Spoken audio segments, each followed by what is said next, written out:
Got. Boom. We live. Off the Mat Podcast with Mr. Brian Harris. And I'm Keith McMillan. Welcome, guys. We said that this week was going to be a Nick Grass episode, which we had a little wrench get thrown into the plan. Don't worry, Nick Grass is still coming on. We're just going to have him on next week instead of this week. Reason being is we actually all showed up today to record, even Nick Grass and everything. But there was a gang of motherfuckers that were in the gym training. So that's our fault, you know. Unfortunately, this isn't just a recording studio. This is an actual MMA gym, and a lot of the actually, you know, the fighters were here, especially our head coach, putting in work and ready for the fights coming up. Josh Reed has his fight coming up the 4th, and then Zach has his fight coming up the 18th. Onama was here, who's fighting on the 4th. So, you know, there's a lot of people here putting in work, so we didn't have the space to record. We had the space. There was just a lot of noise being made. Understandably so. We recorded a gym. It is what it is. So that was not supposed to happen. All right, guys. I won't fucking move again for the rest of the podcast. Please don't. We'd appreciate that. So to improvise, like we said, we decided that we're going to do an episode for the notebook tonight. Your notebook episode. Journal. That's right. I brought the journal, and I think we'll try to go. We're going to do random, right? You're not going to read the next day. Yeah, no, we'll go random. Okay, we're going to go random, flip through the timeline. Should I let you pick the random one? Like, you just and then hand it to me? You can't look at it beforehand because then you might be like, oh, no, not this one. Well, I'm saying, well, obviously we made an agreement that I wouldn't talk about. Yeah, okay. Like, I'll talk about my life, but I won't talk about my relationships. Sure. Like the girls I've dated because, you know, out of respect to them, they don't. What I was feeling at the time was very immature, and I wasn't in a good space, and I really appreciate and love all the girls that had to date me and put up with my bullshit, but you know, that doesn't need to be discussed freely. Fair enough. So I say we hop right into it. Let's do it. And then we can just kind of bounce on it from there. Do I need to grab the Bible? Let me go get this. Like I said. Do you want to you want to pick the passage, right? You're picking it. Here. I'll let you go through randomly. You can double check and make sure that it's a good one, and then I'll read it. All right, this is it, and then let's go through. Where are we going? Red or blue? Don't read it. Just pick red or fucking blue. I read some of it, so it can't be red. It can't be red. Sorry. All right, pick one. Which one? We'll left or right? It starts at the. We'll go here. Which one? This one. Do you know this one? I do not know. I don't like read my journal, so I haven't read it. Okay, this one actually starts off with a quote. Yeah. All right, so this one, let's see. We have October 31st. Mm-hmm. Interesting. October 31st, 2012, 4:57 p.m. It was a Wednesday. And the quote to start off is, "The most powerful way to control your focus is through the use of questions," by Anthony Robbins. Speaking of, I don't know why I just thought of this. Make sure you silence your phone. Yeah. I went through a period. I really wanted to spice up my journal, so I started throwing in quotes. Okay. From like the Dalai Lama and stuff to give me a peace of mind or give me something to think about, and to really focus on making myself a better, developing myself personally into a better human being, because I understand I was very, and I can be to this day, I was very negative. And let a lot of poison into my mind. You know, it's like that person that wakes up day to day, and, you know, the moment they wake up, you know that the quote, like, you woke up on the wrong side of the bed. Well, every day I was waking up on the wrong side of the bed, and I can pick out anything to be like, well, my day's going to be shit because of this. Yeah. Oh, my day's going to be, God, I stubbed my toe. That means it was going to be a bad day. I could tell you from the moment I woke up why it was going to be a bad day. Yeah. Instead of just being like, let's let the day happen and let's focus on the positive.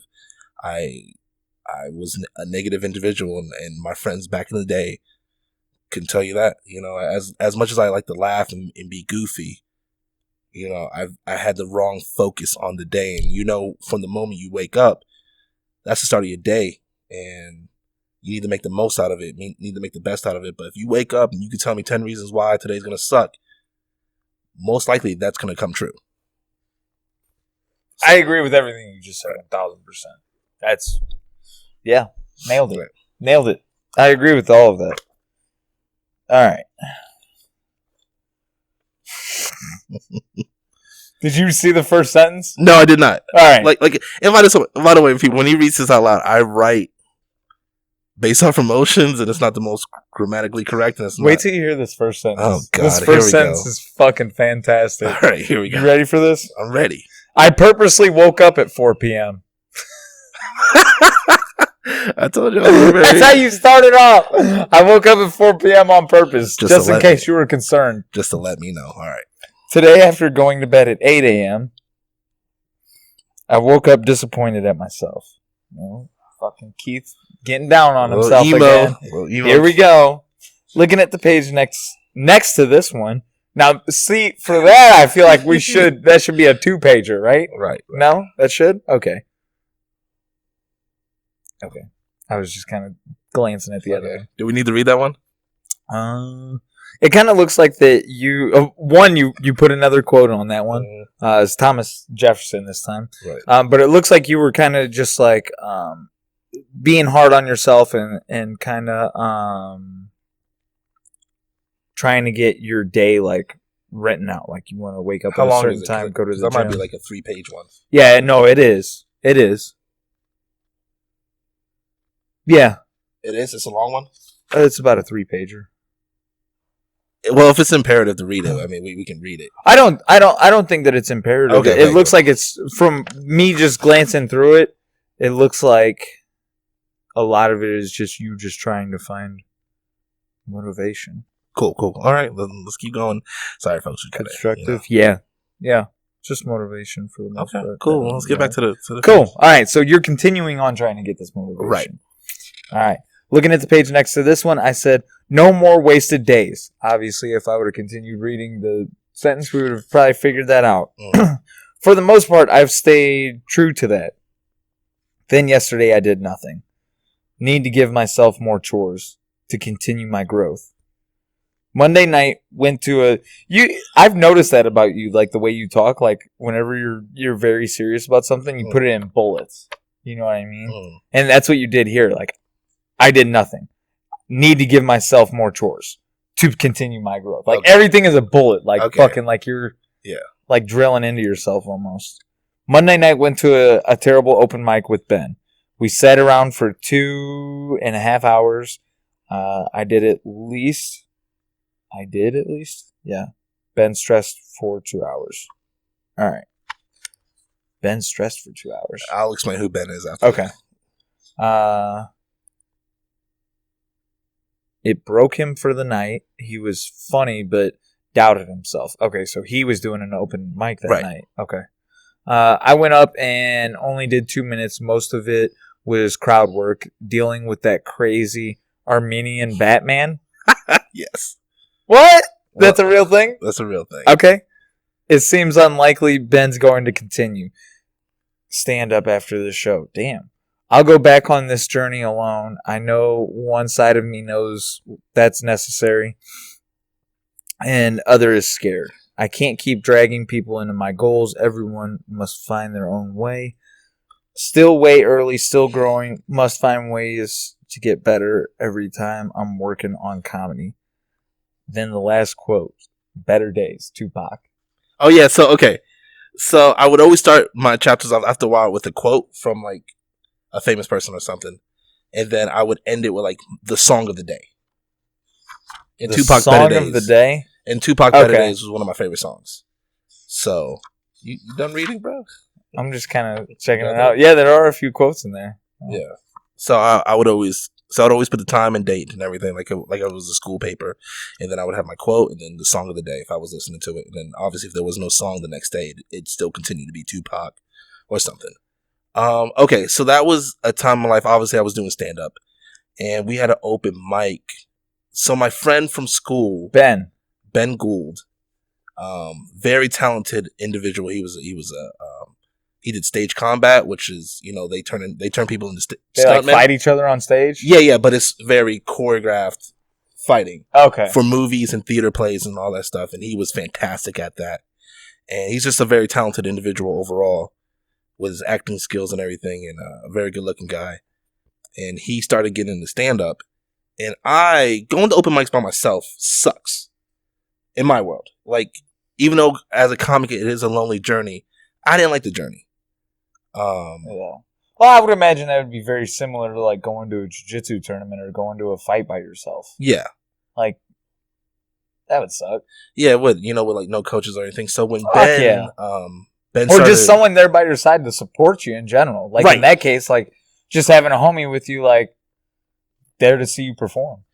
Right. And so when I was doing stand-up, I was writing by myself. But when you write by yourself, the stage is the only way you can kind of test it out and see how it works. Exactly. And when Ben started doing it, I had someone to bounce off of. We started writing. And when I started writing with Ben, my comedy got better. Because actually I had, like, he could tell me where the joke was and if it was funny or not. Yeah. And he was what parts worked and what parts didn't. Exactly. And my stand-up comedy got so much better from writing with him. And he was funny. But then we go to these open mics, and, open mics are mostly, it's a room where you show up, and it's not like an audience. The audience is full of other comics working on their own stuff. So unless you were truly funny, you could be working in a room full of silence. Whether your stuff was good or not, other comics kind of sometimes didn't give you props. So we show up this one that I won't forget. And it's like and like open mics, anyone can sign up. So homeless people, you walking off the street, and this open mic was at the Ha Ha Cafe. You could pay $5 and you can get up. So you literally could be drooling on yourself out of your fucking mind. But if you had $5, they let you on stage and do your 5 minutes no matter what. Okay. So we go, and if you don't have like favor there in open mics, this happens at a lot of open mics, your name will get moved to the back. Mm-hmm. So there could be 32 comics that need to perform in this show. And if you don't know that the MC, or you don't know anyone there, you're not like a name that people know, they'll put your ass in the last. Yeah. So, I mean, you could show up at open mic at 6 o'clock and not perform till 9 o'clock. And by the time you perform, if you're one of the last two people, there's like nobody there. There's no one there. So you're basically, I just paid $5 to walk waste in a room. My day. Exactly. So Ben and we signed up, and somehow we got moved to the back where people kept dropping in. And Ben's getting stressed out. The more he has to wait, the more he's like in his head. He's like, dude, this isn't going to be good. We were working on new material that day, which ended up being really funny. And he was like, dude, this isn't going to be good. Dude, I'm going to bomb. This is going to be terrible. I'm like, who gives a fuck? Like, chill the fuck out. And I mean, I'm nervous myself. Right. And it was like one guy went up, and then sounds like Ben's having a fucking meltdown though. Right. He's always been that way. He's always really nervous. I mean, but he's super talented. Yeah. He has nothing to worry about. So before Ben's about to go up, whatever, like 2 or 3 comics before him, this dude literally walks in. It's an Armenian dude, walks in a Batman costume. And they're like, coming up to the stage, Batman. Okay. And he gets on stage, and he's like role playing as Batman. But it was I forgot what he was saying. Was he like trying to be fun? I don't get it. He was trying to be funny. But he didn't have like any stand-up material. He was just like, he didn't do like the Christian Bale voice or anything. He was like, oh no, I'm Batman. No, I'm Batman. And he just did that for like 5 minutes. This is something that he does like with his family that fucking goes over real well at I'm Christmas sure. time. You know? But he's dressed and he's like, you know what? I'm going to do this for the rest of the world. My aunt fucking Khalees loves it. Right. So it's like, I don't know if he thought he was going to get on stage and kill, but the guy's doing this for 5 minutes. Now people are starting to walk out. Yeah. Because like, this is a crazy guy on stage. Ben's like 2 I would definitely be gone at that point. Either that or I'd have my phone out. Well, 2012 Snapchat was a thing then. For sure. No, not Snapchat. 2012? Yeah. Fuck yeah.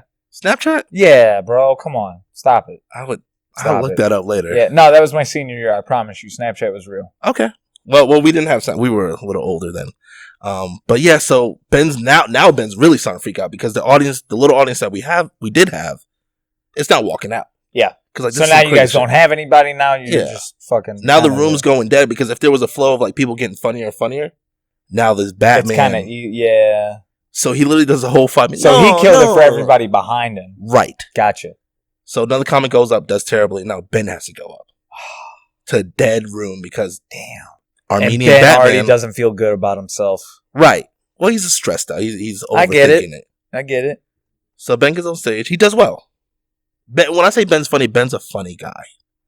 He does well, and he's like, see, and I'm kind of like, dude, what the hell? Like, what do you mean? You did good. Yeah, you're okay. And he's like, no. And he's very hard on himself, which the same way pairing up with another guy who's hard on himself, as you can't tell.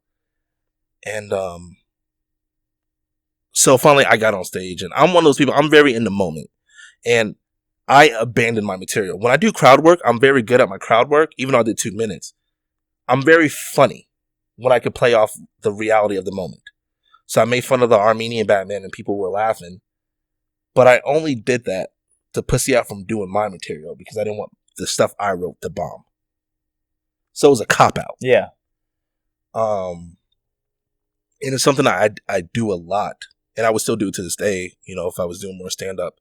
You know, anytime I write new material, instead of doing my voice, I would just do crowd work and do sometimes cheap jokes that work no matter what. Yeah. You know, like I would, you know, there's many examples, like if a couple's there, but like, you two dating? This is your first date? And kind of riff off them instead of doing what the hell I need to talk about. So I think after that, I was just in my head, and with Ben being so stressed out but being talented, obviously in that chapter, I kind of was like, well, he's not going to make it in stand-up. He's not going to do it. Yeah. That's probably why I put that. And mind you, I'm going through my own stress. But yeah, that was one of the tales that open mics were always insane, you know, for comics.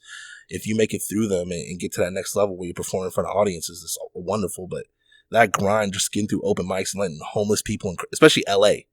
You know, I was in LA at the time, letting crazy people and homeless people in off the streets and killing the audience. And now you're performing to 1 or 2 people.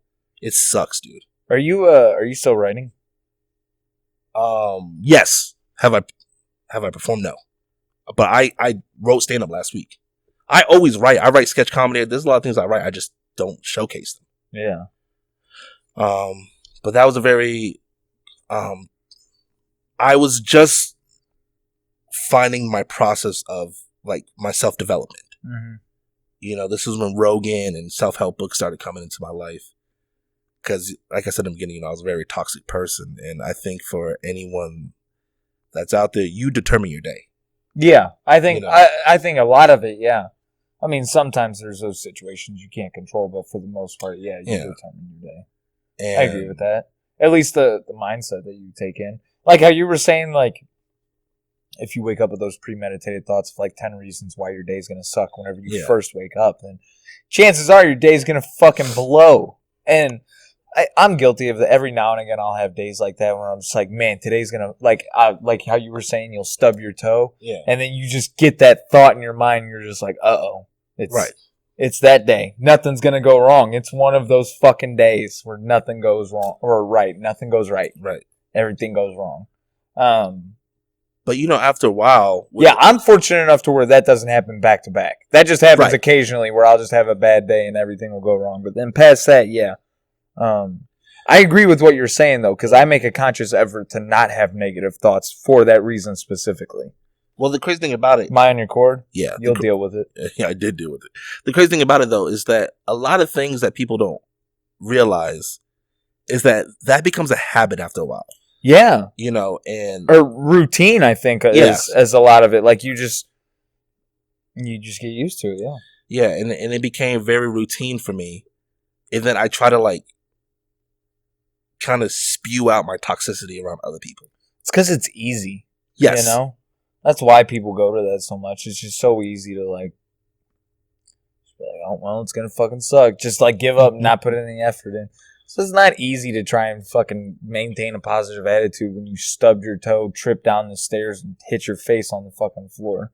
Like, a lot of times it's hard to get up and be like, it's going to be a good day. You know what I mean? Right. It's real easy to just be like, fuck today after all that happens, you know? I mean, trust me, I lived that lifestyle and I lived it for a while.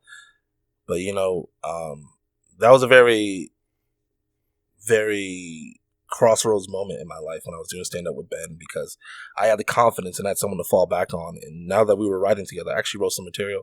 And Ben and I actually did a couple of shows together in a crowded room, and things went well, you know?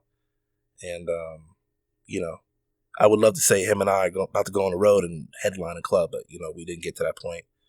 He's doing very well in his life, as I believe, and we still. I was actually just about to ask where Ben is now. Ben, he just got engaged. Okay. Congratulations, yes, Ben. If congratulations. You listen. If you don't listen, then you're kind of a dick. He'll listen to this one because we'll tag him. Really? Okay. Yeah. I like that. And yeah, he's what does he do? I don't know what he does, but I know he was still auditioning. And the last time we talked, he always calls me when he's about to go on stage to do stand-up comedy. Oh, okay. And we'll go over his material. That's kind of cool. Like, even if you guys haven't seen each other for a few years, he's just like, hey, I'm about to do stand. Does he still do stand-up? He does. Really? Okay. Yeah. He's always been a go-getter. He has the confidence. Behind closed door, he's stressed out and overthinking. Sure. Shit. But he's a very confident. I think a lot of people are like that with their craft, though. Like, especially the perfectionists, Yeah. And I won't say any names, but there's a few people like that we train with that I think are like sensational in like certain areas, and then they'll come up to me after training and they're just like, dude, how'd I look? Like, it didn't feel good out there. And I'm just like, dude, you looked fucking amazing. Are you kidding me? Right. And it just blows my mind to like hear them say that. And I'm just like, how can you even doubt yourself? Like, you clearly don't see what I see. Yeah, it's all about that self-perspective, and that's a big part of it, man. That can be the wall that fucking separates you from everything. Right. Is your own self-doubt. Yeah, no, I had a lot of it, and so did Ben, but Ben, he's a doer, man. He's not a talker, he's a doer, and I'm very fortunate that guy came into my life, because when we first met, I thought we didn't like each other. What does that mean? Okay. Wait, why would you think that you... This is how sensitive... Did you not like him? This is how sensitive... I didn't like him because I thought he didn't like me. Okay, this is how sensitive I am, right? So we're in theater class. He's from the East Coast. Very blunt, he'll tell you what's on his mind. He's from Boston. So I had to do Romeo and Juliet with his girlfriend. Okay. And we had to kiss in it. Did you slip her the tongue? No. She actually slipped me the tongue one time. That's right, Ben. I'm saying it, bruh. It was just an accident. And it was what? It was we had to practice our kissing. How do you accidentally slip the tongue? Shakespeare, Romeo and Juliet, we getting into character, She was trying to get into more than character. No, I was not her type. Very beautiful girl, very beautiful. My Juliet was very beautiful. That's because he realized that you're tagging Ben. No, I don't give. No, he knows. I've told him the story before too, and so we had to work on Romeo and Juliet, and me being fucking Mr. Arrogant, I was like, because I'm doing Romeo and Juliet with your girl, you don't like me, bro. Oh my god! Were you like talking shit to him? No, I wasn't. Did you like say that to him? No, I told him after. I think like, hey Ben, why you being a little bitch? Because I'm making out with your girl. We were like, is that what, say some shit like that? No. And then you probably tried to fight him, and then came on a podcast, and you were like, "Yeah, you got mad at me for no reason." No, never. So I was doing Romeo and Juliet with this girl, and one day he had to enter the classroom. I was leaving, and we bumped into each other. And you guys just like start throwing hands. No. Do you imagine like fuck? You just start fighting right off top. Actors, yeah, in theater school, yeah, we got kicked out for fist fighting. How stupid would that have been? That would have been awesome. Been such a world terrible star. So he bumps into me, and I go, "My bad." He goes, "You're fine." And for whatever reason, the tone I heard "you're fine" in, it was basically like, "Fuck you, dude. Do it again." So I'm like, "What? Like, what do you mean I'm fine?" Bro, I just said my bad. Like, you better say it's cool or something. You don't need to say I'm fine. Keith. So, Keith, I don't ever, for the rest of my life, ever want to hear you argue that you don't have a temper. I did. It's like we just. Bro, what are you talking? That's what I say to people. Like, if someone bumps into me and they say my bad, I'm just like, you're good. Or, that's exactly what I'd be like. But I had this whole weight of like, I'm doing scenes with your girl, and you're probably jealous over it. No, you created a situation in your mind that wasn't there, bro. I just admit it. I'm a Looney Tune like that. I created a whole backstory. So you talked to Ben about this. What did Ben say? He was like, "I didn't even fucking care who you were." Dude. Exactly. That's awesome. So I leave, and I don't know if I said anything to Danielle, but from the moment I walked out of that classroom... Yo, I'm not going to lie. I got to pause for a second. With this book, I just hit myself in the dick, and it hurts so fucking bad. All right, we'll take a moment. We'll take a moment. He's like really hurt. You know how hard it was to like not like fucking start crying on camera? Oh my god. All right. Dude, we'll take a break. Hooey. You okay? We're good. We're back. We're back. Had to take a brief little break. There was a situation we had to take care of, but it's all good. Anyways, Mr. Ben. Right, so I built the whole backstory up, my own mind about like why he didn't like me. Yeah, you created a issue in your mind that wasn't there. And even he told me that. So, were we friends in school? I don't think we ever spoke in school. Fuck no, because in your mind, you guys were fucking worst enemies. We were beefing. I had some real heat at that theater. Isn't that crazy that in your mind, you guys were like worst enemies, and in his mind, he didn't know who you were? Yeah, he didn't give a fuck. That's rightfully so. Fucking hilarious. Dude, it shows where my mind goes. Yeah. Well, I think that, I mean, some people would be in that. I think it's safe to make that assumption, though, that you made. You know what this comes down to? And I can say it out loud. That's how insecure I can be in a relationship. He's totally secure. He's like, I don't give a fuck that you guys are doing Romeo and Juliet. You're still my girlfriend. You guys are playing characters. Yeah. And in my mind, I'm like, putting my lips on your girl, bruh. Yeah. You must be feeling it. You know how sad that is? Like, I love this. I love when a guy is secure in his relationship. Ben a good looking guy? Yes, he is. I Maybe he wasn't threatened by you. He was not threatened. He shouldn't have been threatened because Danielle wanted nothing to do with me outside of doing this damn scene. So let's say, but do you think that there would have been like, let's put Brad Pitt in there instead of you? Nah, I don't think. You don't think Ben gets insecure over Brad Pitt? Man. I think when you're Ben, when we tag you in this, hit us back. Let us know. I think when you're in a healthy relationship, a secure relationship, I don't think those issues are real. No matter what the guy's like. I mean, I think everybody's insecure to an extent, though. Yeah, but you know what? Brad Pitt's kissing my chick, like, I'm going to feel some type of way about that, for sure. Yeah, but they were in love at that moment, and I think when you have a healthy relationship, no one cares about that stuff. Nah, man. I like to think that I wouldn't care, but it would probably bother me, honestly. To an extent. Like, I mean, at the end of the day, like, I'm not going to stop it from happening because, it's a play. You know, you're doing it because it's something that you like, but, I would definitely be bothered by it. Like, I wouldn't be 100% comfortable. That's if it's like a Brad Pitt type. I think if we had like a sex scene or like, I was like laying her down and going at it with her. But I mean, it literally was just like, the scene was the morning after Romeo and Juliet had sex. And he gives her a kiss goodbye before he like escapes into the morning sky because the whole family rivalry and so that's all the scene was. So it calls for like a kiss in the morning. I'd feel some type of way. Well, we'll see. So then don't get on me for feeling that way about Ben because I thought Ben would have felt some type of way. You just like agreed with me in a way. No, I did agree with you before though. I agreed with you that I would probably be the same way. I would create some sort of situation in my head. Right. So that's the thing. Everybody's insecure to an extent. Yeah. Like even people that put on a front like they're not insecure at all. It's like, bitch, you're insecure. Maybe he did, but he never expressed that. So, but long story short, a couple of years after or whenever, we end up running into each other and slowly becoming friends. I forgot how we became friends. And then, you guys started working on comedy together? Started working on comedy, but I remember telling him about that and he was like, what? He's like, what the fuck are you talking about? He's like, you think we had an issue in school? And I was like, yeah, man. He was like, no, not at all. He's like, I didn't fucking know you. He's like, I said, you're fine because you were fine. We bumped into each other. It was an accident. Yeah. That's the end of it. And I was like, oh, that makes sense. Okay. So. I guess I can see where you're coming from. I Right. probably would have felt the same way. I probably would have been like, Ben wants to fight after school. Yeah. I mean, Ben's from from the East Coast and I'm from somewhat the East Coast. I'm from the South too. But, I just thought of that fucking cocky New Yorker. Were you into Ben's girlfriend? No, not at all. She was a very, very gorgeous girl, but no, I wasn't into her like that. I like my girls, a little thick. Not she was skinny? She was a skinny girl. Great looking girl, beautiful girl, but it just wasn't just not your type. Not my style. Right on. Yeah. You don't like Ben's girls. Okay, got it. Yeah. I'm just trying to start some shit between you and Ben. Ben's about to get married. Yeah, he could care less about. I mean, he's still, I think him and Danielle have a relationship, but he doesn't.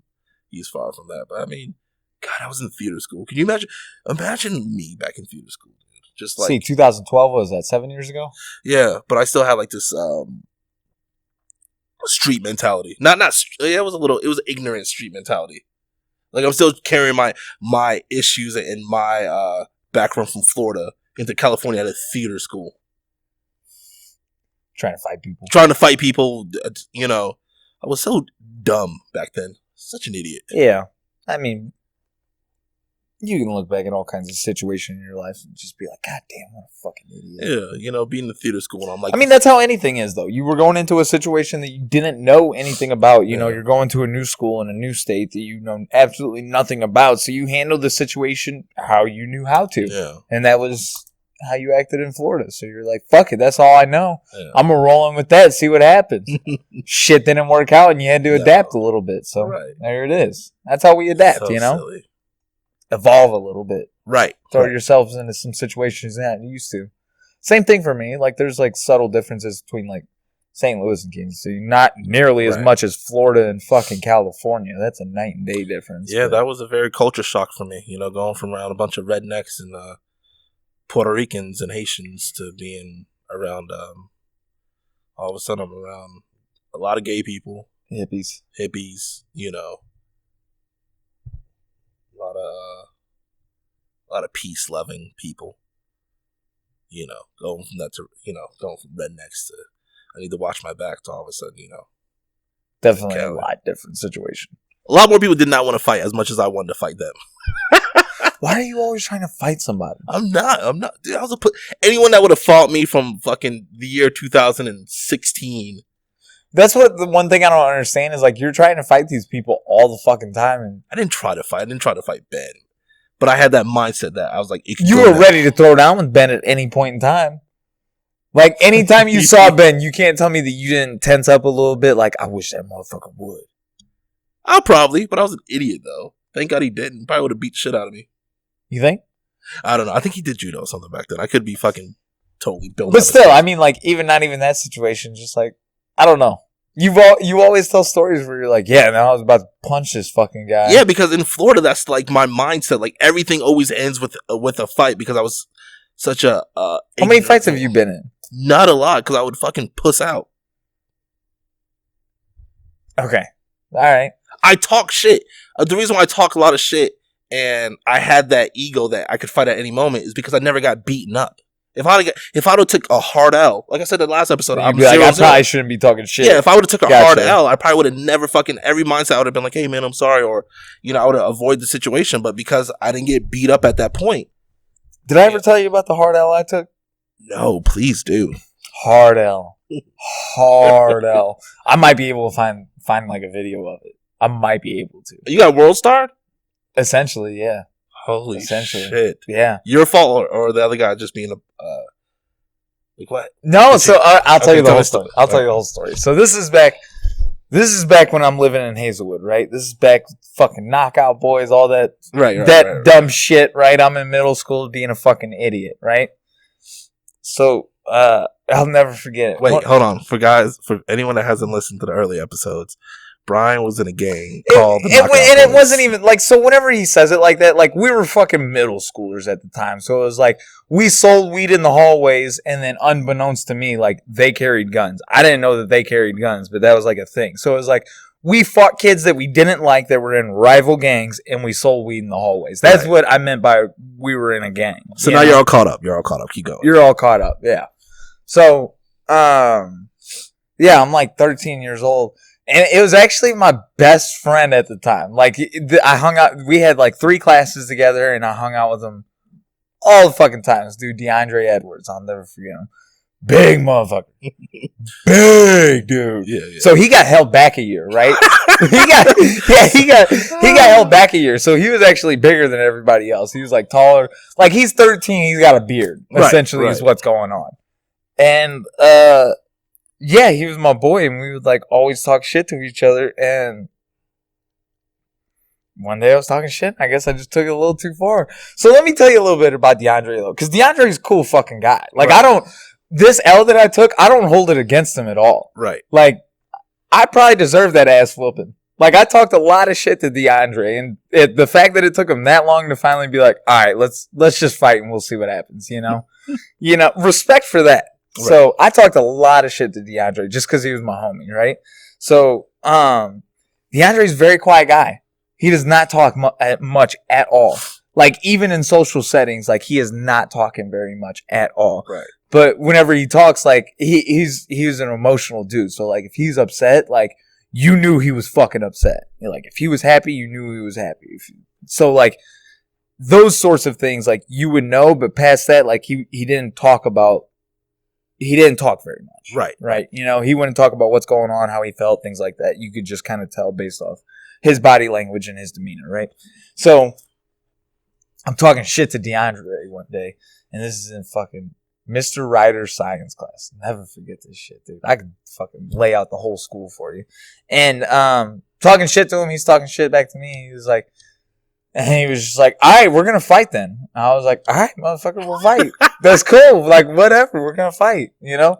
And mind you, I am the minority in this school, right? I'm like one of fucking probably 20 white kids in this school. Right.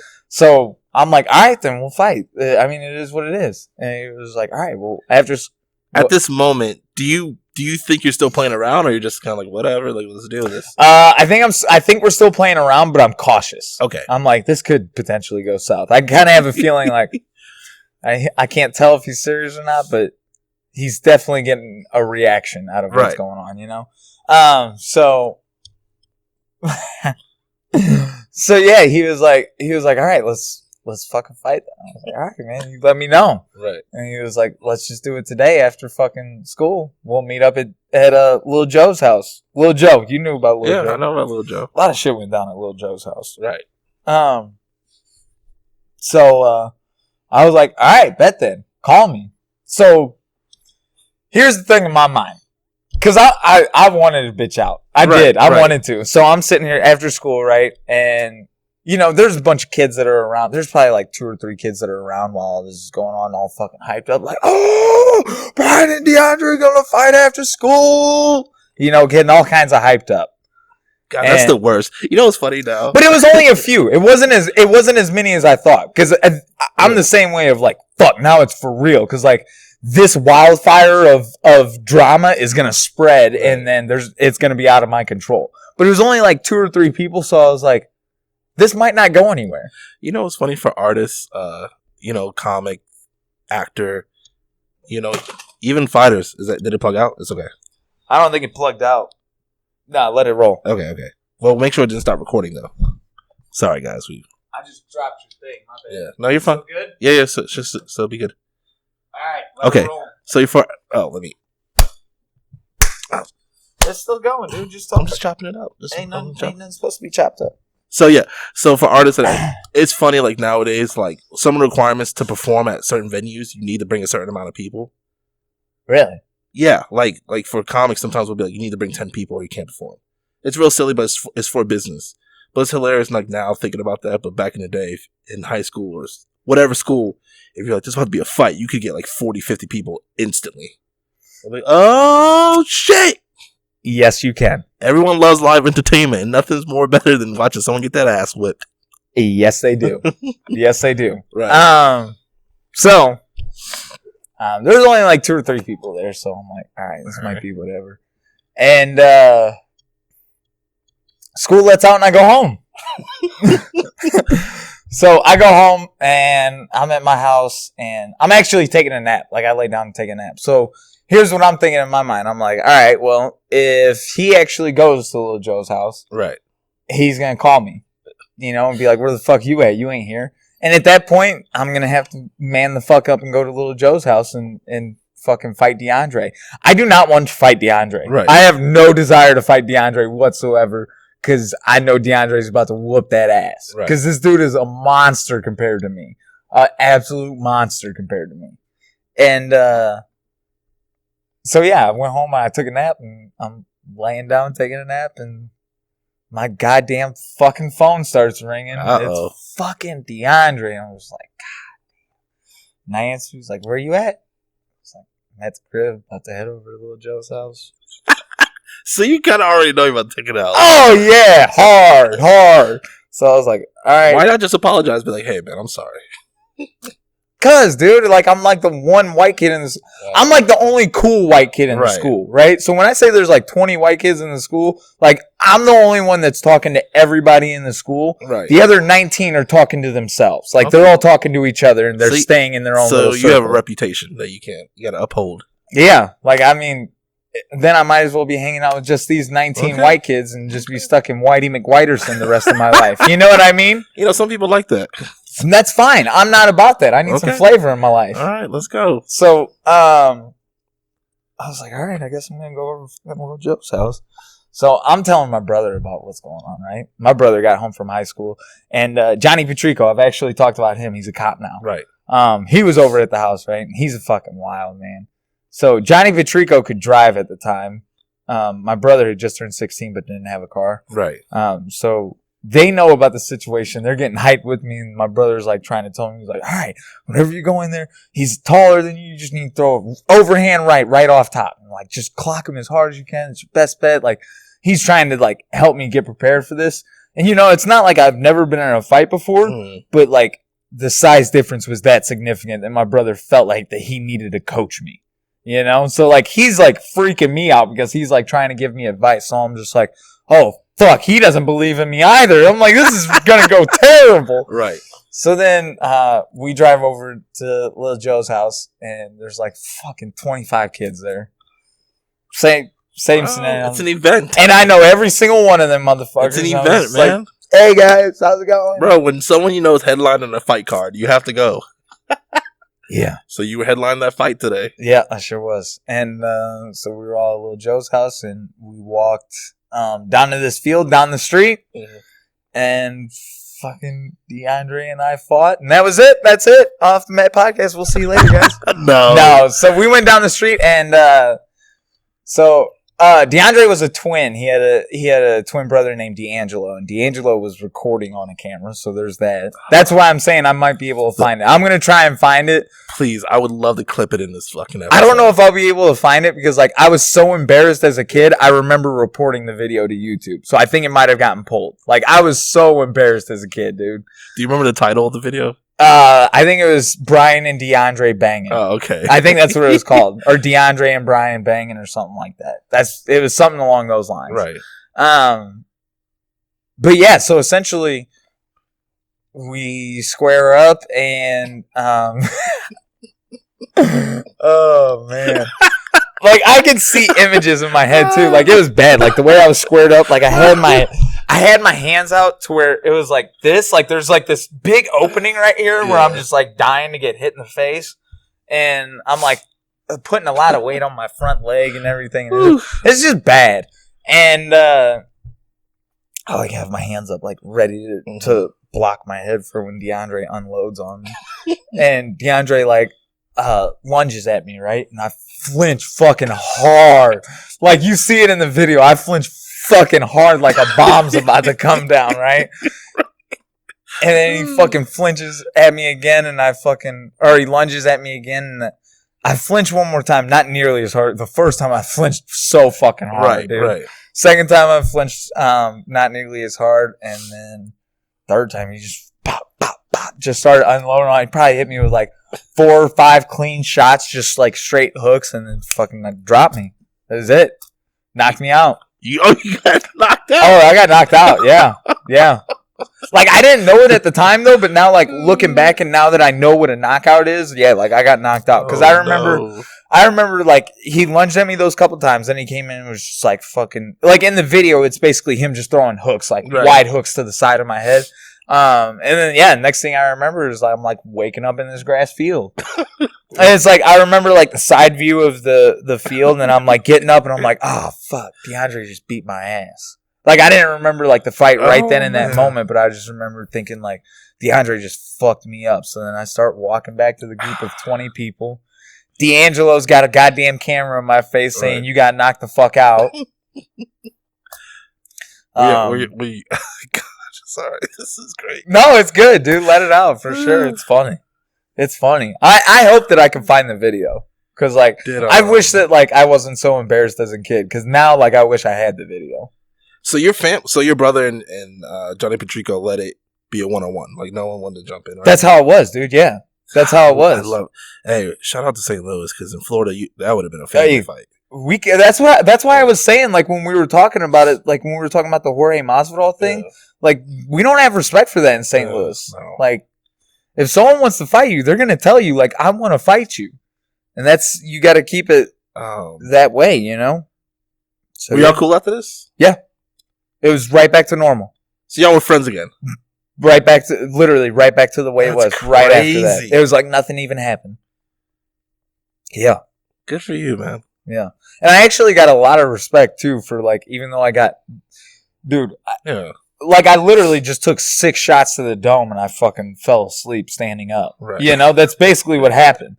And yeah, but no, I got a lot of respect from people because a lot of people thought that I wasn't going to show up just because, like, DeAndre was just such a bigger kid. And, you know, there is that weird respect for people after win or lose in high school, or at least in schools. You know, anyone that showed up, even the people that got jumped back in Florida, because obviously that's where the majority of my stories are. You know, you kind of always had a respect for that guy. You kind of always, you're like, wow, all right. Like, I mean, in the moment, it's embarrassing and humiliating. You know, I could tell you a couple fight stories, but here's the way I kind of justified it in my mind. You know, especially at the time too, like I was saying, I was the minority in that school, and I kind of felt like I had something to prove. No, you did. You know? Definitely did. So, yeah, for me, it was like, okay, so when DeAndre and I were talking shit to one another, so I got one of 2 options, right? So if he's talking shit to me, I can either A, not talk shit back, right? And just kind of take it.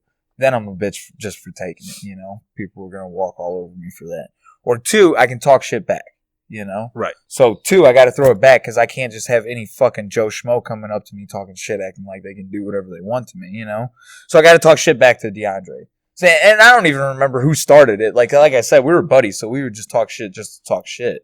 But then, too, whenever he said that, like, he wanted to fight me for real, because that's what we were talking shit about. Like, dude, I'll fuck you up. Like, whatever, you know? Whenever said he was for real about it, well, now I really can't back down to it, because I've just been talking shit like it's real. So what, am I just going to, like, rebuttal everything that I just said? So, like, what, am I just, like, talking out of my ass the entire time? So then it's like, fuck, I got to show up. You know? Oh, that's good. You know, I think I've been very fortunate growing up. Even though I was goofy and everything, I was always a funny guy. But I was also quiet around the right people, and people kind of gave me respect. Because I remember a couple times growing up. I'm not saying I was some hardcore badass, so people thought I was a badass. But I remember a few times being around, like, a group of people that were dangerous or lived that lifestyle. We're like, you know, I like Keith. Like, it's always the silent ones that are the most dangerous. That's what ended up. That situation specifically ended up teaching me that, you know, just like, shut the fuck up. Yeah. No, man, that's for the most part, especially like whenever I'm around like more dangerous people or people that just make me feel uneasy in general. Like, I'm pretty much just all eyes and ears at that point. Yeah, I think that's the best. I'm just very observant, you know. I'm just like waiting for that motherfucker to give me a reason not to trust him, you know. No, I mean, I put myself in a lot of environments. Not obviously, but I put myself in a lot of environments that there were dangerous people around that could potentially alter my life. And, you know, whether it was around people that were doing coke or whatever drugs they were doing, I always knew to kind of like keep my mouth shut. Yeah. And only speak when spoken to, and kind of, I don't put my 2 cents in. And the one thing I can proudly say, I never had to work, like, people trusted me for some odd reasons. You seem kind of like a trustworthy guy. Yeah, I would think. I mean, I wouldn't give you my social security number. No, but like if you were like dealing dope or whatever, like people would kind of give me a pass, and they would never be like, "Oh, I have to worry about Keith snitching or anything." Like they'd always kind of be like, "I trust Keith." I know you're saying like if they were gonna talk about it around you or something like that, like they wouldn't hide it because they're like, "Yeah, it's just Keith." You know, exactly. He ain't gonna do shit. Like always gave me a pass. That's kind of how I carried myself too after a while. So, but that's crazy, man. I don't really have any. Nothing we're asking, but the fights I had a fight in like the 5th or 6th grade. I had a fight in 7th grade, and then through high school, I made it without fighting. No fights in high school? Mm-mm. I never. Shit. I might have avoided some. High school, my brother and I were in our prime. Nah, man, I'm trying. Fighting and suspended all the time. I was so goofy. I mean, and a few times we were gonna fight. it never came to it. I think I showed up a few places to fight. Yeah. Thankfully, the fights never went down. The other person didn't show up? Either the other person didn't show up or like cops showed up or something. Yeah. It wasn't a lot of incidents. It was like maybe 3 incidents out of my whole high school career. Was that a thing for you guys? Like, because in I'm going back to like the Hazelwood area that I grew up in. Because like that was always a thing that everybody would walk home on the last day of school because that was like the day that everybody was fighting. So everybody would walk home and break up into about like 8 different groups and go in like 8 different directions because there would be cops waiting for us after school and they would follow our groups and make sure nothing busted out. But if you have 8 groups, like they're not going to have the whole police force escorting these kids home, you know? So there's going to be a fight somewhere. We just don't know where. No, we never, the few times we were going to fight, it was on the bus. We had like these 2 white kids, and we might have been bullying them. I think, and honestly, it was before they all went to prison. My knucklehead friends, we were like just bothering these kids just because they wore tight pants, like they were rednecks, and we didn't like that. Yeah, so we would always harass them and everything. Especially the one kid would always harass them, and we just kind of join in and make fun of them or whatever we would do. And then finally, I think one of the kids finally got fed up and was like, you keep talking shit, we're gonna fight. And then once, our ignorance, we were like, well, let's fight then. Let's do it. Let's meet up. But our bus stops was so far away. So like in the morning, they got picked up first. And then we were one of the last ones to get picked up. And on the route home, we were the first ones to get dropped off. And then like 7, 8 stops later, which was up the road. So it's like we could never walk and meet up. But we'd always talk shit. And then the one day my buddy had his car. And we kind of like, I don't want to say stalked them, but we were like talking shit. And then we were going to fight, but then we didn't pull up. Like something happened. Maybe we pussed out. We didn't puss out, but we didn't like pull over to fight them. But we kind of like, we'll fuck you up. Like we were talking shit. And then the next day we went to school. The cops were waiting for me. And they pulled all of us that were involved. And they were like, hey, these kids snitched. Said that you guys were going to stalk them and we're going to fight them. And I remember... You were like, no, Mr. Officer. Well, I mean, I've never dealt with I've dealt with a truancy officer and stuff, but I didn't deal with the cops like that. And I remember, like, they brought me in. It was the dean, the principal, and then the cop. And he was like, I could put you in handcuffs right now, right? And I remember being like... He's like, what you guys are doing is basically assault. And... assault? That ain't fucking assault. He was saying whatever to scare me. Yeah. I didn't know better at the time. I'm fucking 15, 16 years old. And he was like, you will go to jail if you put your hands on these kids. You need to leave these kids alone. And he's like, that would be the end of your life, essentially. Which it would have been, because if my mother would have knew I was in the office right now with a cop because I was trying to fucking bully some kids. Your mom would have fucked you. Yeah, my mom would have beat my ass. So I was very scared. My other friends didn't give a fuck. Yeah. But I was like, I don't want to go to jail. Yeah. What? Did you ever get suspended in school? I was suspended almost every other day. For what? I was an idiot. I was a class clown and I fucking would disrupt. Disrupt? You know what the fuck I meant. I ain't about to disrupt. Grant you. You want to disrupt it? You heard I'm sorry, I'll let you finish your story. I don't want to disrupt you. I'm sick of this fucking perfect English diction that you have. You think I call you out when you fuck up on words? You don't. It's because I don't fuck up on words. Yeah, you do. No, I don't. Yes, never. All right. Never. Watch your P's and Q's. Watch. All right, motherfucker. I'm gonna fucking just clip that. But no, if I do fuck up, I do it on purpose. Oh god. But no, I was a nuisance. And while kids were actually learning, I was the one always trying to crack a joke in any point of the lecture, and I was always messing. So they always kick me out of class. I always get written up, sent to detention, or get suspended. Yeah. And after a while, once you get a certain amount of referrals, it was like an automatic suspension. Yep. So I was in the dean's office so much, I was suspended. Like I just walk in and be like, all right, well, take tomorrow off. You're suspended. Because I was that much of a nuisance my freshman and sophomore year. And I thought it was cool. Even though I was failing and fucking had D's and F's, I thought it was so cool to be disruptive and try to make everyone laugh. Fuck, I did too, dude. Not at first, but like once I got into middle school, yeah. Yeah. Like by 6th grade, I was like fucking off. Right. Completely. But I was annoying though. And yeah, so every time, like literally this is a real story. I was in class, and we had a substitute teacher. In those days, I love those teachers because we get to fuck with them the most. You get to do whatever you want. Yeah. And I'll never forget, he walks into class and goes, "Who's Keith?" And I raise my hand. He goes, "Get out." Seriously? Yeah. That's awesome. How did that happen? Because the teacher already told him. Like, just kick you out right off top? Yeah, the teacher was like, "You're not going to get through class with Keith in the room." So I literally was like, it's like 9 o'clock in the morning. And I was just like, "What?" He's like, "Get out." Yeah. So I left class. That's awesome. It sat in detention, and the dean was just like, "We knew this was going to happen. You can just sit down."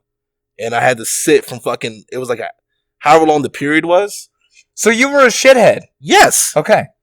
And I sat there. It was the longest hour of my fucking life, dude. Hour and however long the period was. And I just had to sit there looking at the fucking wall. Because I was that, like, he just knew me. Shouldn't have been a shithead. I shouldn't have been. I wouldn't. There's a lot of things I should have done.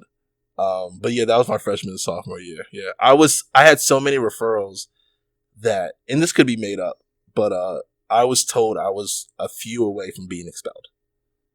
Because I had that many referrals in high school. Yeah. Because I was suspended that much. Yeah. That's a lot. Yeah. So we had one substitute teacher that was our in-school suspension teacher. So like he would be our substitute teacher, but only for in-school suspension. Right. Because he was like, he retired in the district and he used to teach in-school suspension. His name was Mr. Easley. But this dude was, which is like the most gangster name ever. Right. I have a story for you, but keep going. But he used to let like motherfuckers get away with all kinds of shit.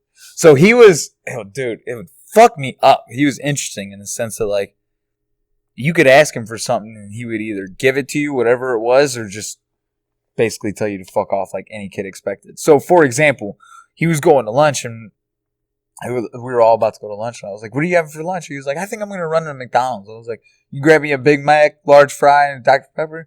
He's like, "Yeah, I got you, no problem." Came back with a Big Mac, large fry, Dr. Pepper. Hooked it up. Right. Like right off top.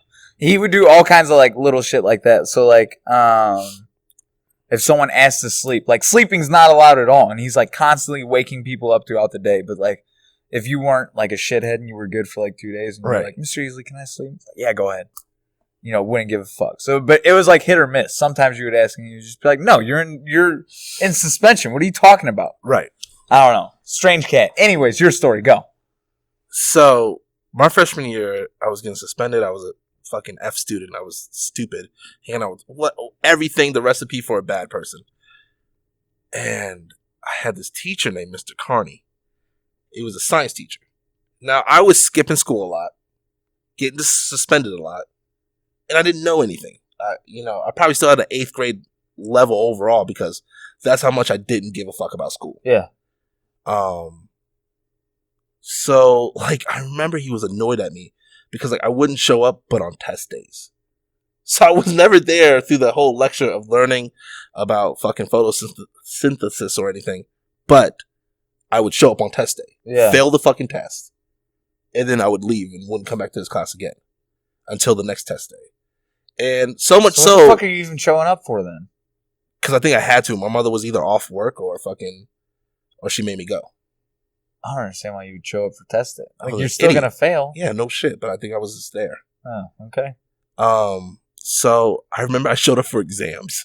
Monty, I've been failing the whole year. Right, I don't understand. And I remember him being like, "Why are you here?" I agree with him. Yeah, and I was like, "I'm taking..." Dude, I'm 15 years old. And look, in my mind, I was being an idiot, but no one ever pulled me aside and talked to me. I'm not saying they have to. I'm not saying you should. But I mean... I'm just saying someone should have told you, like, at this point, you're wasting your fucking time. Yeah, but class. Also feel like this is me being defensive, but I feel like when you see a kid that young, freshman year, fucking up, I think as a teacher, and I'm not putting all the blame on her, I get what I was doing purposely. And maybe it wouldn't have gone through my head. But I feel like you should have pulled me aside and be like, "Hey, man, like, what are you doing with your life? There's so many opportunities here to learn and play football. There's things, what do you like to do?" A lot of kids like that ain't going to listen, though, dude. I feel like I would have been different. I feel like you have to try. I feel like I'm too young to let me go. Yeah, you got to try for sure. But I mean, I don't know. I just feel like that young, 15, 14 years old. Why let a kid rot away? Why let a kid ruin his life? in my opinion. And maybe I should teach. Maybe I'll find out. Maybe I'll give up one day. But no teacher at that moment pulled me aside and said, "Hey, Keith, you're skipping a lot of classes. What do you know? What you fell on my I think test." that's way easier said than done, though, too. And I think, too, at like 15, a lot of teachers probably they probably see that a lot, you know? Yeah, but it's hard for them to like be like, all right, well, I'm going to try and save Keith at the age of 15 when I got 38 other students that have equally as bad grades, you know? I just feel like if I was in that position, I would try. I've had a teacher reach out to me like that before. So, like, whenever middle school, this is probably... So, I, like, stayed on, like, honor roll all the way up until, like, middle school. Probably, like, halfway through middle school. That's when I started just fucking off completely. But, like, I had Mr. Ryder, actually, that science teacher that I had with DeAndre, actually. So, like, Mr. Ryder was cool, so I had a good grade in his class. I had a good grade in all my classes at that time. And I was telling Mr. Ryder, I was like, yeah, you know, every now and again, I was like, the school actually doesn't, like, call the house if we skip school. And I skip school every now and again. Again, this is a cool teacher, so he was just like, he didn't give a fuck, right, whenever I told him this, especially considering that I had good grades in his class. So he was just like, whatever. And I was like, yeah, so I'm going to skip school this day and go see this movie with my friend. He was like, oh, cool. And then, so I skipped school that day. And then I skipped school like 2 weeks later, like 2 or 3 days in a row, just because I didn't want to go to school. Right. And he literally called my cell phone. He was like, Brian, what are you doing? Like, while school was going on. So, like, class started. I wasn't in class, and he called me. He was like, what are you doing? Right. And I was like, I'll be in school tomorrow. And he was like, you better be in school tomorrow, or I'm going to talk to your mom. That's dope. So I was like, there's that. I mean, that's dope, but look. But that's one of those things that he knows about. Like, I told him about that. Yeah. What if I never told him that I was skipping school? That's fine. But as much school as I was missing, I would like to believe, you know, a teacher, not maybe Mr. Carney, because fuck Mr. Carney. I'll tell you why in a second. I don't know. I just feel like teachers, I mean, I guess it's above their pay grade, or maybe they don't want to reach out, but I would have loved if a teacher would have sat me down and be like, hey, man, like, you're not an idiot. Like, you if you try and apply yourself, you know. And some teachers did later on in my high school career. Yeah, I think you have to have, like, a certain connection with the teacher, man. You have to have a connection with that teacher. Like, there's some teachers, because as you're telling me this, like, I'm thinking some teachers that like, I had a teacher, Miss Hunter, an English teacher, who probably would have pulled me aside like that and said something like that to me. And I would have literally been thinking in my head, I wonder what I'm going to do after school. I wonder when she's going to stop talking. I wonder when I'm going to leave this class. But then I got my shop teacher where I respected the fuck out of him, you know? Where if he would have been telling me some shit, I would have been, like, taking notes. Right. You know what I mean? Yeah, so I think it's different. I think it all has to do with, like, your individual relationship with that person, not necessarily, like, the teacher, how they should be with the student. You know what I mean? I think it's more intimate than that. Right. Okay. Well, I agree with that aspect. It does. A relationship does play a lot into it. And why would he care? You know, with him and I didn't have a relationship. So yeah, you were a dick in his class. I was. Yeah. Well. So why was Mr. Carney a asshole? So freshman year, I was a fuck up, and I got left behind, basically. Yep. Sophomore year, no child left behind. Right. Yeah. So sophomore year, I think all my friends went to prison. Then I want to say that was then. Wait, whoa, hold on. They went to prison in sophomore year. Yeah, I believe so. They were sophomores. Yeah, either sophomore or like towards the end of sophomore year. How old were they? 16? Like they got charged as adults at 16? Yeah, dude, it was armed robbery. Dude, that's armed robbery. Are you kidding me? Yeah. That's not some... They're adults. Yeah. They made a conscious effort. Yeah. Allegedly. They did. Did they have priors? Some of them, yeah. Of course they did. Did they go with, like, public attorneys? I don't know. I stayed out of it after that. All right. And they weren't bad kids either. They were stupid. Yeah, I feel like they could have gotten out if they were 16. I feel like they could have gotten out of some shit. 16, 17, but there's more to that story that I'm not comfortable talking about. We'll talk about it off camera. Anyways, continue. Okay. Mr. Carney. So sophomore into junior year, I wanted to play football. And they were like, well, your GPA is fucking terrible unless you can get up to 3.0. Your GPA is fucking terrible. And so I ended up doing like summer school and like program to help me catch up and accelerate. So I got my stuff together. Junior year, I got my girlfriend, and I'm acting. I'm doing theater. So things are going well for me. I'm more well behaved. I'm still kind of off, but I'm well behaved. Like I understand, not to be a class clown all the time, to pick and choose my moments. Sure. And with theater, I have a reason to act out now. I can like be goofy as I want on stage. Yeah. Senior year, I barely make it, but I graduate. And then I get my scholarship to go to AMDA. I go to AMDA, my theater school, and I'm out there. So I came home, maybe it was in my last semester of school, or at some point I come home. I'm more mature. I go to the store to buy some clothes, and I look behind me, and it's Mr. Carney. So I'm proud of myself now. I made it out of Florida. I wasn't a dropout. I'm in school. So I want to tell him about my achievements. So I turn around, and I was like, "Hey, Mr. Carney, I don't know if you remember me." And he just goes, "Mr. McMillan." And I was like, that was weird. It's like, "You do remember me." I was like, "Hey, I remember back in my freshman year, I just want to apologize for the kid I was. I messed up a lot of class. I messed around. And, I just want to say I'm sorry. And, I got to graduate. I'm in school now. And, I just want to say, like, I'm sorry for the kid I was." I think Mr. Carney's about to say some shit that's going to make me want to fight him. And he was just like, "No, you're not." I want to fight him. And I was like, "Huh?" I literally was like, "No, like, I'm sorry." Like, he's like, "You're not sorry." He's like, "It's who you are." And I was just like, "Cool." And I just turned back around. You should have punched him in his stupid I wanted to fuck him head. up. I wanted to fuck him up. But I didn't want to prove him right that I was still an idiot. And I just turned around. I was paid. No, fuck that. That's when you do prove him right. Be like, all right, you want me to be an idiot? I can be an idiot. Fuck that. I just paid for my stuff, and I just left it alone, and it bothered me. It bothered me because you should have stabbed him and made him pay for your stuff. That was me trying to have a genuine moment, and I didn't, and I meant my apology. Maybe I don't know what the fuck I did to him back in freshman year. See, I don't approve of you fighting people just on the fly, Keith, but that's one of those situations where you should have just like decked a motherfucker. Dude, I don't know what the hell I did. Every now and again, it's acceptable, those let a motherfucker know moments. Yeah. That was a let a motherfucker know moment, and you passed it up. And instead, you decided to get mad at the guy who tried getting 2 free steaks. Right, because I'm harboring shit. But, nah, man, it really bothered me. Even right now telling the story, it still bothers me that, like, I guess he just didn't want to accept my apology. What was Mr. Carney's first name? I don't know. I want to find him. I don't know. He's a fucking...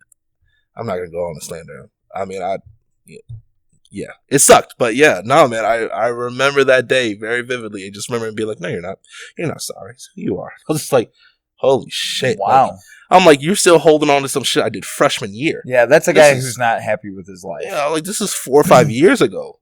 Yeah, that's. And I was an idiot. That's just unhappy with his life in general. But you harbor those feelings, and this is my apology to you. God, I bet it felt so fucking good. Yeah. I told Keith. Oh, that didn't. No. He didn't feel good about that. I'm telling you, he did. Just the way he said, "Mr. McMillan." Here's the best part about it, though. There's a Keith McMillan in his class every year. Yeah, I'm sure. So, but it was crazy, man. But yeah, he can fuck off. Oh yeah, no. Like if I'd beat that ass this day. Come sign a waiver, bitch. Nah, it sucks though. I never want to be that old man. I never want to be that old guy that still holds on to grudges, especially with kids. I was 15 years old. It wasn't like I was a grown adult. So how old were you when you guys were talking at this point? You were probably like 20? I was 19, 20 years old. Yeah. 19, 20 years old, had my shit together for that moment. And I saw him, and I mean, I could have been like, "What up, Mr. C?" and like acted out, but I took a moment because I made a conscious effort to be like, you know what? I owe this man an apology because I understand how much value that I lost being, Should have been like, "Hey, Mr. C, remember when I used to fuck off in your class? Yeah. Just not give a shit?" God, I don't know. I mean, he's an old man. I'm sure he's an old man now, but God, if I saw him tomorrow. I got a couple teachers I want to talk to and just be like, "Hey, what's good? How have you guys been? Haven't seen y'all in a while, Yeah. And then there's a couple teachers where I'm like, I want it like that, Like Mr. C, that fucking cocksucker. Yeah, no. There's a couple of them where I'm just like, yep, you motherfuckers thought I'd be in prison. You thought? I have a lot. There was a lot of wonderful teachers I had at Bayside High, And that's the thing, man. The good teachers always stand out a lot more than the bad ones. Especially the dean, Mrs. O'Neill. I owe one of the biggest thank yous to, because she helped me a lot through high school. If it wasn't for her, I mean, there's a handful of teachers I can name, but she's one of the main people that played a big role in my life. And if it wasn't for her, I wouldn't have graduated. I wouldn't have made it as far as I did. So I need to write her a thank you letter. I used to when I would go home for breaks, I would always go see her and spend time with her. I need to go visit some of my old teachers. Yeah. Shout out Mr. Whitley, my shop teacher. That was my dog, man. Might have to tag that motherfucker in this. Just on GP. If I can get this video, if anyone listens from Palm Bay and get this video to Mrs. O'Neill, please do. I love that lady with all my heart. Or Mr. C, you cocksucking son of a bitch. Yeah, Mr. Cornell. I wish people like him did MMA. There's a reason people like him don't do MMA. But yeah, man.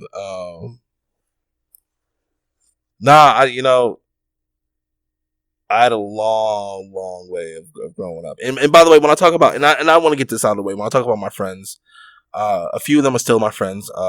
Unfortunately, other ones moved on, and their personal legal battles that they had with the law and what they did. That's their story. That's their journey. I don't know the intimate details of what happened. All I know is that they end up going to prison. Going to jail, prison for what they did. And, it's a harsh lesson that they had to learn. And I wish I could have helped them. And unfortunately, we all went down different paths. And I wish the best for them. I know one of them right now has a wonderful family, and his kids are growing up, and they're doing very well. And actually, I think all of them have kids now, but, they're all doing well for themselves. And they had to go down a different path than I did. And I wish the best for all of them. Because I know a couple of them might end up listening to this. So, I'll leave it at that. You guys were idiots, though.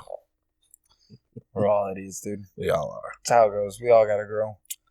Nice. Fuck, man. I think it's pretty much time for us to wrap it up. Yeah, man. Wonderful. It's been about an hour-ish. Weird day for us, because like I said, we came in at, what time did we come in? Like 1:30, 2 o'clock? Yeah, we came in to record, today. And there's a bunch of motherfuckers out here. Literally, we were all ready, set to go, and then all of a sudden David walked in. I'm like, the fuck are you doing? And then Josh walked in right behind him. I'm like, the fuck is going on? So, we'll have Nick Grass on next week. We'll be meeting up about the same time, hopefully. We'll be in the gym around that time.